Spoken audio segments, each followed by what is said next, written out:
我是赵少康，欢迎你来到 TVBS 赵少康战情室。在我们现场特别来宾，李俊颖委员、张启凯委员、叶全律师、林进芳委员、李永平前副市长、林佩祥委员。好，现在呢，环太平洋军演开幕，哇，这像一个战舰的博览会一样，各国把它的战舰都开来了给你秀给你看那而且都在夏威夷老美就说这是对大陆示警，不要霸凌近邻，不要今天去打菲律宾，明天去威胁台湾所以我们就给你看看颜色，看我们29个国家那另外呢，这个卡尔文森航空母舰也来，而且上面载 F-35，你看上面都是飞机那另外呢，神盾舰宇黑号也来了所以呢，这个武力展示。那南韩呢也出动2个飞弹驱逐舰，里尔号，那不是老子号吗？中武宫李舜臣号那另外呢，这个南韩总统第一次30年来登上航空母舰，之前的总统都不登了，因为怕得罪中共嘛，何必呢？因为南韩大陆是他很重要的市场所以基本上就不愿意得罪我也参加演习，但是也不必太表态。但是现在这个韩国总统呢，那么对美国非常好跟美国非常亲近所以呢，港口也给美国用机场也给美国用所以呢，这个他自己也上飞机了那另外呢，这个北韩说你们已经是亚洲版的北约了嘛，对不对？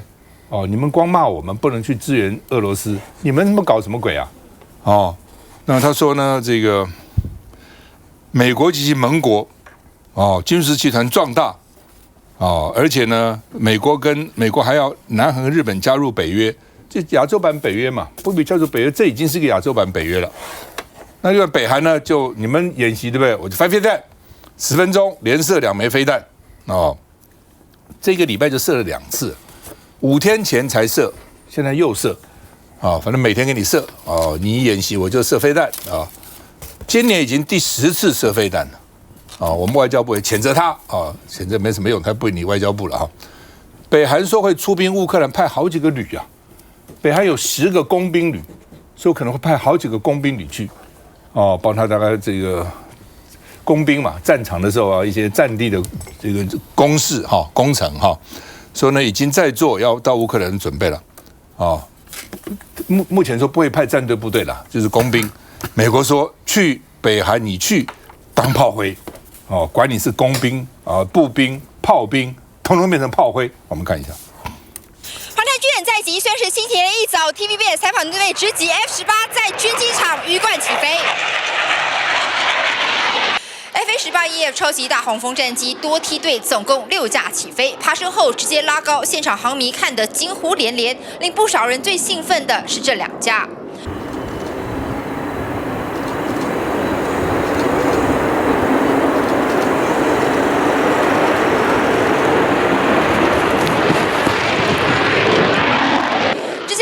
美国海军的第5代逆踪战机 F-35C 跑道滑行不到1/3，直接拉起，而在战机升空之前，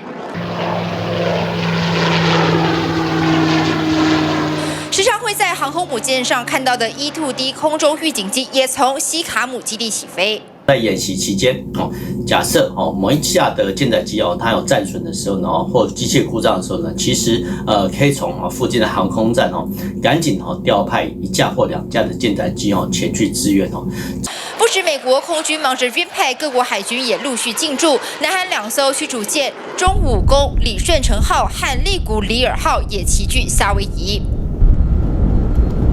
中武宫李舜臣号搭载舰炮、飞弹，另外利古里尔号则有120多枚飞弹和反潜鱼雷，可承载300元，具备反潜能力。So we came here to participate in this multinational exercise with all these different nations to build and strengthen the interoperability. 期待未来1个多月的操演，除了增进关系，也强化军事肌肉。我刚一个新的消息传来说，老共新疆的沙漠的基地出现了美国 F-22跟 F-35的靶机，就他们在那边炸掉你发现你搞我搞你了，一方兄。这样，其实这个 RIMPAC 这个环太平洋这个演习某种程度你看它的变化，某种程度也是象征着美国跟中国大陆的关系的这样的一个改变起伏改变。2014年、2016年，中国大陆2度被邀请参加环太平洋军演，你看看，那今天美国公开讲明了，我这个演习的对象就是你。而且说上次2次邀请他错了，因为他都来做间谍，收集我们各种资料，我们不要请他了。所以上次被很多人抗议，反正就是此一次也彼一次。所以那种变化真的是非常大。然后还有值得注意的一件事，就是说北韩的动作。所以看一看，全世界最危险的地方，除了乌克兰以外，都在台湾的上面跟下面，底下菲律宾，我们上面的这个韩国，北韩这个，所以我们在这一条这个火山线，火山的这个频繁这个发生的这个地带啊，所以我们的确是真的要非常的谨慎小心啦。那当然，北韩这次的比较强悍。最重要的原因，因为他觉得他的底气增加了，因为俄国这次去一定对他有所大意，说派3个什么兵工旅，这很大的一股兵力耶，因为这个战场上工兵的用处是很大的，很需要他们构筑阵地也好啊，甚至扫雷啊，干什么都需要他们。那所以南韩这次大概也是特别有意的派遣飞弹驱逐舰2艘，其中1艘是他最大的这个军舰。满载的排水量19000吨呢，至于潜舰呢，这场演习一共只有3艘潜舰会参加，南韩就派了1艘参加了，而且他以前的派出去参加什么演习，大概最多209式那个德国的那种潜舰，他这是他自己的潜舰了，派1800吨了就是更大这样子，所以南韩也有意做这个演习有所表示，他对北韩的一种。要吓阻的那样的一个姿态了我觉得整个的这个军演对我们来讲就是我们也想参加，可是美国显然不让我们参加，所以一场军事演习其实可以让我们发现很多故事，很多的讯息，让我们的记者参加，不让我们的军队参加。为什么我们记者都报嘛，就是去啊。为什么中华民国那么想参加？而且你说其实他也讲，这次美国官方声明也讲嘛，除了2014、2016，所以你收集情报就是说你在菲律宾还有你霸凌台湾这些，所以就是存心要对你有所这个教训就对了。那你就最好的教训不就叫台湾参加吗？可是没有，所以我们就要看得出，我们跟美国之间的关系是很微妙的。美国、中国大陆、台湾这关系是非常微妙的。美国做事情，他做到一个阶段，他自己会踩刹车的，他自己知道那个红线在哪里。所以也就是说，现在我们台湾有很多的朋友们就认为说，现在美国跟中国大陆关系那么坏，他跟台湾的关系这么好，我们简直要什么就可以要得到什么，不是这个样子的。台湾只不过是美国的国家利益里面的一部分而已，它有更大的、更重要的它的国家利益要维护。这里面就是要避免跟拥有核子武器的大国之间直接开战，所以为什么乌克兰他也不派军队去呢？武器你要可以艾奎索可以，你 F-16也可以给你对不对？哈马斯也可以那个以色列不是海马斯也可以给你，但是呢，你要派人进去作战，大概我就是不行，所以我们就要从这边有所学习，有所收获了，就是说一切最终还是要看自己的力量。对，就美国，我讲它是矛盾的了。你看我们所有的演习，29个国家这么多舰，加上还要搞个4万吨的舰打下去，表示把山东舰打沉了或是把大陆的什么大舰打沉了，就是针对你老共嘛。那针对老共主角就是台湾那台湾应该来那他不怕得罪老共，说我就是针对你，那他们已经得罪了嘛。那然后说不，台湾不能来，台湾人就得罪他。那这个逻辑我也搞不懂台湾来是怎样？你显然你是不怕他嘛，你才去搞这个演习嘛。那你既然不怕他，那台湾就来了什么关系呢？你又不给台湾来，然后每天又说是你不要欺负台湾，不要欺负台湾呢，不很奇怪吗？来，季凯，这个环太平洋这个今年号称全世界最大29个国家，我基本上就跟林委员讲的嘛，美国还是画了一个红线，没有让我们去而且你看起来。它就是有一点，基本上还是维持一个美中对抗的一个局势了。那中国大陆看起来老生入定它也没有什么特别的动作，就跟赵大哥讲的，顶多在这个新疆的这个沙漠，你这个那个模拟的战机的模型是炸一下而已嘛，倒是动作比较大的是北韩北韩你看他发射了5天发射2个飞弹，而且现在派兵去，终于大家知道了，前阵子这个普丁来，普丁做足了面子给这个金小胖他帮他开车哈，两边轮流开车，然后平常这个普丁都是迟到大王，对不对？他那天是提早半个小时去等金小胖，所以你看，反而是北韩跟普丁这边动作是比较大的。不过我认为现在变数最大的是哪里？虽然南韩这次动作也大一点点，真正最大变数是美国。川普在那个总统大选的时候，他直接怎么讲？他为什么把那个整个那个气势拉得很高？因为拜登在这一块里面，拜登里面这一块看起来是比较相对比较薄弱的。直接川普就怎么讲？他说，第一个，习近平也不尊敬你啊，也不怕你啊，金小胖，金正恩也不怕你啊，而且你现在的整个外交的策略跟金氏的这个策略基本上是错误的，把全世界推向第3世界大战。好，那时候你看那时候看到那个整个辩论那个气势，感觉是差很多的。而且现在看起来，川普当前的几率是越来越大，对不对？川普大家记得吗？他如果重返美国的话，重返美国这个总统这个大位的话，会变成什么这个状况？他之前是跟金小胖是眉来眼去的，他扮演是什么？我是那个调停者啊，这个和事佬你南韩你自己要捍卫自己的经济安全，对不对？你赶紧出钱，你自己要征兵。所以我觉得现在整个局势是随时会在变化的，特别是如果川普这段时间跟拜登这个辩论又有一个新的火花，或者是说川普回到美国这个大位的时候，不是只有美中台关系会整个大变化，整个东亚的局势随时可能会在大变化。当然台湾到底是比较安全还是变得比较危险，我不晓得，因为这个川普这个人不可拿捏。不过相对的看得起来，因为东北特别是南北韩之间那个局势已经变化是非常非常的大的。那像你台湾多出钱，对，这反正是要钱嘛，这什么就钱，你要。不过这种出钱比较安全的没关系，出钱了，保护费至少出点钱，休息再回来。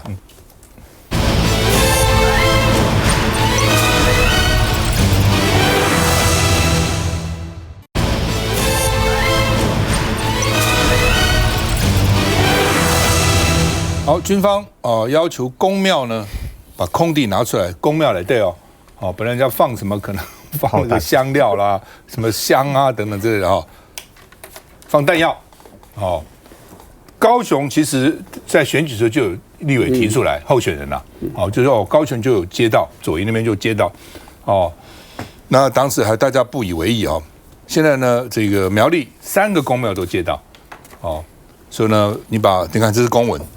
苗栗后备指挥部函，到时候呢，到时候我们会把新设弹药分库运到贵宫内的空地，让我们的部队呢弹药来补充，这个上校陆军步兵上指挥官徐某某那民众当时就很紧张在乡下地区，公庙是很重要的地方集会啦，在那边交谊啦，就在地方的公庙嘛，那老百姓就说这么重要的地方，你居然把弹药放进来要打了是不是？就要打了吗？那有的村长这个天宝市就反对，说我们要联署村民呢，叫你退回计划，不要这边我们放弹药那军方就说，哎呀，3家只有1家反对了，那另外2家也不好意思反对，这东西很为难嘛。反对好像不爱国，不反对这个很奇怪。公庙已经有专家说这违反日内瓦公约公庙跟教会、医院其实都是学校，你不能在里面放这些东西嘛。打仗的时候就打你以色列这是不是就一直打什么医院什么吗？就说他躲在里面，你只要躲几个被人家知道，人家把你就整个轰掉。真的是这样。你这个地方你怎么放什么弹药呢？医院、学校、公庙、教会最好都不要搞这个东西。军方说没有啦，我们那只是发个文而已啦，打仗的时候才会放啦，现在不会放了。他现在又还没打仗发文要干嘛？他说因为汉光40号先演习一下，他现在演习，那你到底演习你放还是不放呢？对不对？那你现在是不放，只是嘴巴讲，要形容说没有关系，我们弹药不会被老共炸，到时候我们都放到这个宫里面来，是嘴巴讲就可以了吗？那所以他说只是演练，没有实质放置。我认为他本来就会放置，因为现在事情闹大了。觉得不好意思不讲了这样而已那另外呢，好吧，来这个俊怎么看？这件事我非常重视而且非常注意这个事情的发展这个事情是确实就发这个公文但是有几个我觉得不可思议的第一个就是这个公文竟然是一个普通公文你要极机密你要盖极机密不能外泄。不是，像这种是属于国军的一个部件。啊。你说弹药这个重不重要？重要啊！啊，你这个东西摆明了就让人家知道说我的弹药放哪里啊！啊，这个是有问题的哈，所以我觉得作业上有问题啊。那这个作业到底是怎么回事？当然，或许现任的立委要去追查一下哦，因为这个没有机密嘛，他们都认为这个不是机密哈，所以整个这个作业状况到底是怎么样？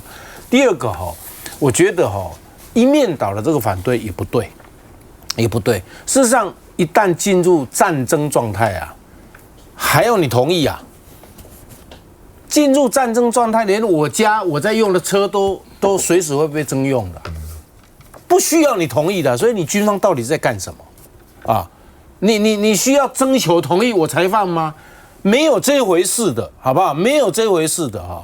第三个哈，我要谈的一个重点就是说，现在哈大家都不希望战争，所以军方在做部件的过程中要特别小心跟社会之间的这个意见的冲突有人说嘛，说你这个军方好像是故意把事情弄得让大家人心惶惶这个不必要不必要，所以我觉得或许顾立雄刚上来他还稳不太住了这顾立雄要加油。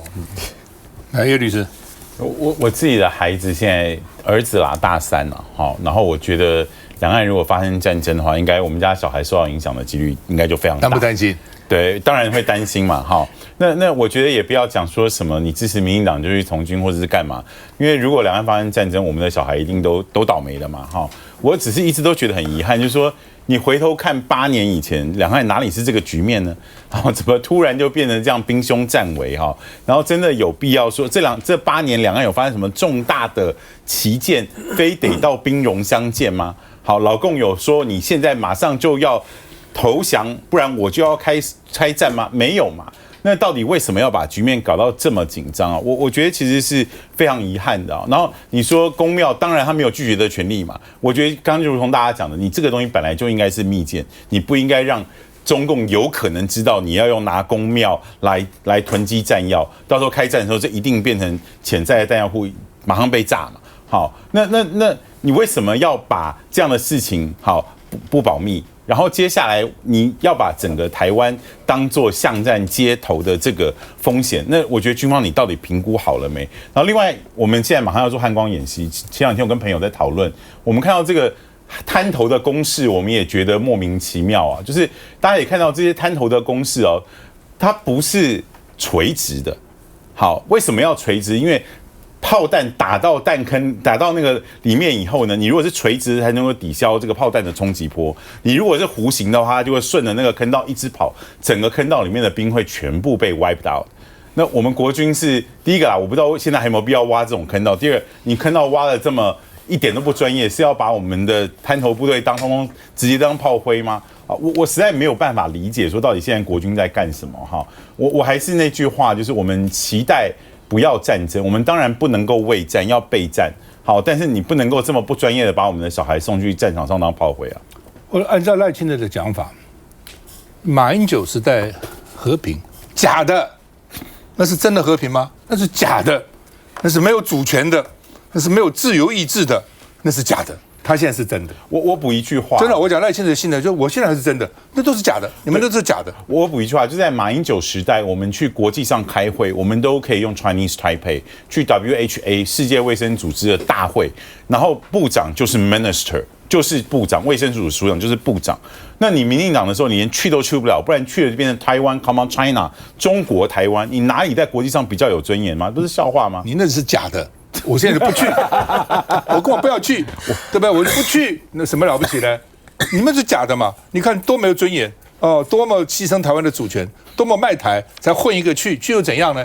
老子不去，就这样子很阿 Q 了好吧？那么另外呢，这个1年现在因为要增加5万人当兵嘛，但是你的目标怎么样不宣布，所以黄芳雄他们就觉得说这很奇怪原来我们是目标是21万5千人了，现在编制，那你将来每年增加5万人，今年这个替代也要招训5万8千人，到底多少人呢？我们看，1996年开始实施金石案，5年之内兵要从40万人变成40，当时很多军方是反对的将领是反对的。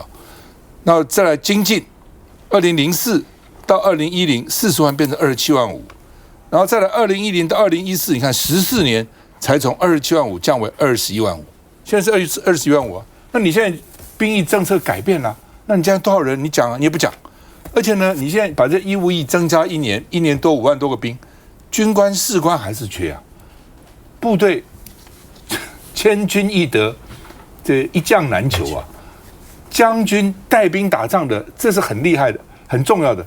那些士官长也很重要，那在哪里？那没有，搞一堆小兵来，所以还是缺乏，没有用嘛，好吧。那另外呢，因为你1年增加5万人，经费要攀升，那钱哪里来？你要花不少钱了。他现在为了怕人家骂，又开始普遍提高那个义务役的这个待遇，提高他们的待遇。然后呢，你为什么把这个钱？我一想，你把这个钱给那个志愿役不多好呢？让志愿役待遇提高一点，他就重赏之下一定有勇夫嘛。你看搞得大家都吃不饱饿不死，也不多然后也比以前多，现在变成这样。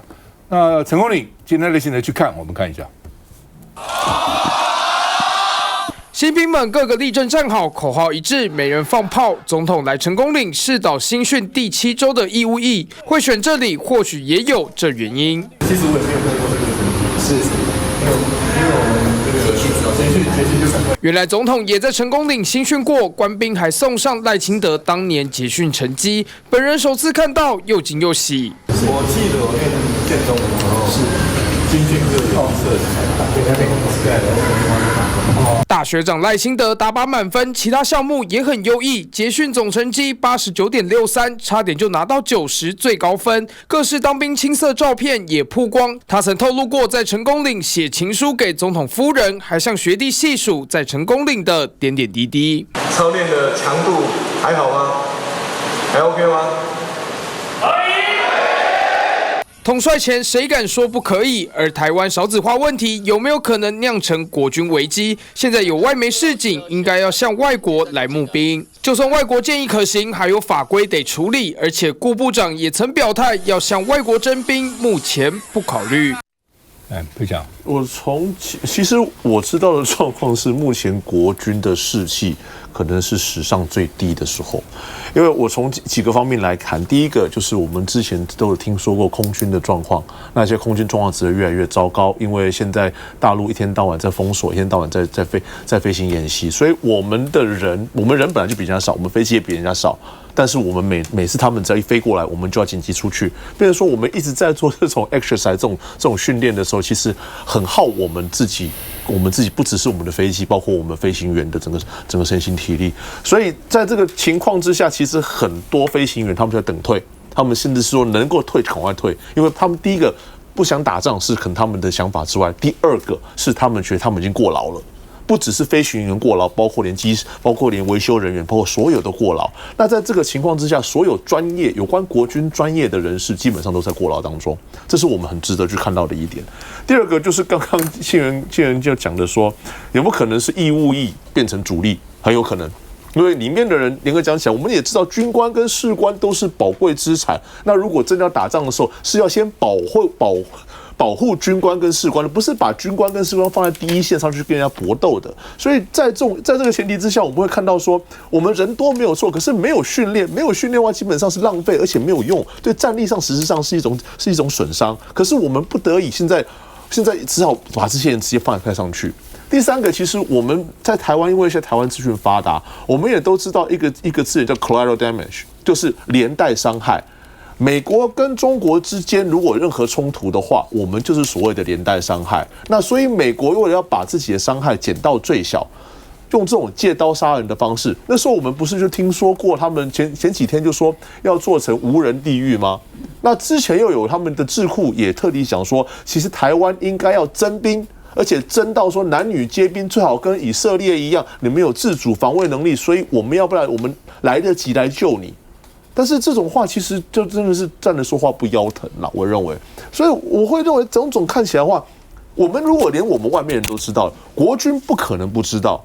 可是国军他们高层虽然知道的话，他们能做什么？他们只能说 OK， 那我们想办法，长官来的时候我们好好伺候。那其他的我们不敢讲，战略战术我们都不敢讲，一切等待长官的命令。那清远，之前苏院长的时候在说我们绝对不会让这个义务役变炮灰。那正好我们有朋友的小孩之前刚退伍啦，然后当然军方还是要 recruit 他们去当志愿役嘛。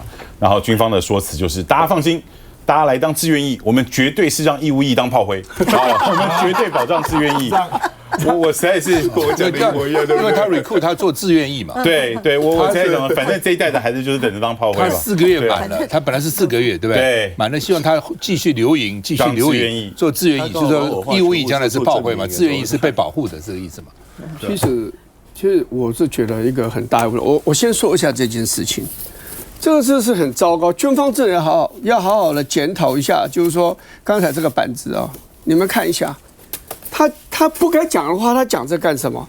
他说这个本属苗栗县后备的这个弹药预定自什么什么开始，战争冲突前要有新设弹药分库，要运到归公呢。你要把新设这个弹药库讲出来做什么？你是告诉敌人说，我到时候就要从新社这个地方再运到苗栗的其他的地方。新社是在台中嘛？那人家是不是在路上叫人家去伏击，来攻击你的这个？你根本都不要讲了嘛，这是多余。而且刚刚他们几位也讲了嘛，战争的时候你要怎么利用？你要利用哪些地方？你要抽调什么样的人员？大概大家都不会抗拒了。可是现在讲公庙，你这样讲出来，有个缺点在哪里？你知道？是海牙公约里面是有讲清楚，有些建筑物，你不管你是围困它、围城，或者是你去轰炸的时候，你是要尽可能不要伤害到它的。你知道他讲的就是宗教、科学、艺术的这样的一个这种大楼啊，这种建筑物啊，你不要管。但它有个前提它前提是什么？他们没有被作为军事的使用。所以你现在搞这种东西，你是带给我们很大的困扰，你知道吗？你看国际上来就可以批评说，你台湾未来你们就是准备这些公庙，就是要储藏这些弹药，那你就是违反海牙公约了嘛。所以我是觉得国防部，我一直在讲国防部这一阵子像个过动儿，你知道吗？做很多事情都没有经过深思熟虑的，每一件事都是这样。从吃枪术的这种取消，我甚至认为替政部都不应该轻易的取消。每个部队都有他的一个传统，都有他一些光荣一些事情。你看那些老兵们为什么出来自己在替政部？50岁、50几岁的人，他当兵当了10几20年，让他觉得最骄傲的竟然是替政部。我告诉他就值得了，这就值得我们去注意说，替政部在一般人的心中，我们会很看不起他吗？你看中正纪念堂替政部多少的围观在那里，不是只有观光客，还有我们自己的国民呢。所以我自己只劝国防部的高层你们刚上来，可不可以稍微安静一下，谋定而后动，跟一些老将军们、老军官们谈一谈，到部队里面去看一看，然后也看看人家国外是怎么处理这些事情。你不要做一件事情贻笑大方啊！国防部等等看了林委员的讲法，就发表个声明，说我们是骗你的，不是新设弹药库，那是欺敌，是新化的。休息下再回来。